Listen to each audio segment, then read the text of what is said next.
یہ ہے true Times.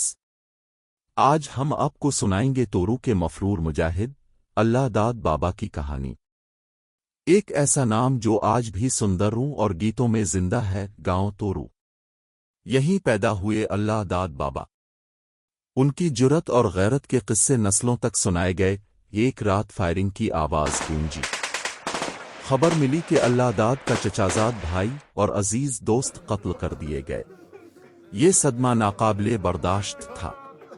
اللہ داد نے اعلان کیا، میں 10 دن کے اندر یہ بدلہ لوں گا، اور واقعی صرف 10 دن بعد عصر کے وقت حملہ کیا۔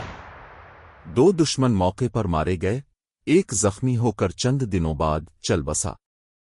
اسی دن اللہ داد کی عصر کی نماز قضا ہوئی، جو زندگی بھر میں پہلی اور آخری قضا نماز تھی۔ اس کے بعد اللہ داد ایک اشتہاری بن گئے۔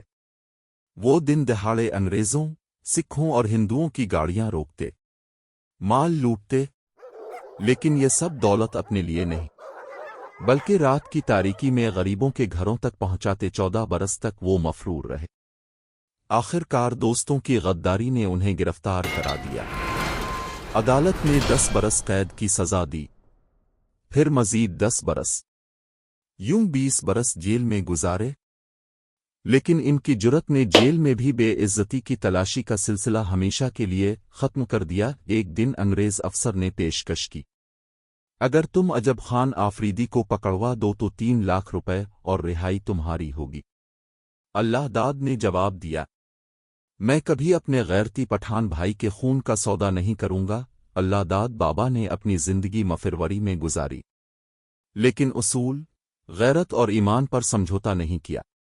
وہ دولت کے پیچھے نہیں بھاگے، بلکہ کمزوروں کی مدد کو اپنا مقصد بنایا۔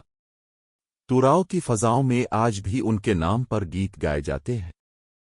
یہی گواہی دیتے ہیں کہ اللہ داد بابا صرف ایک مفرور نہیں، بلکہ اپنی قوم کا سچا مجاہد اور غیرت مند پٹھان تھے۔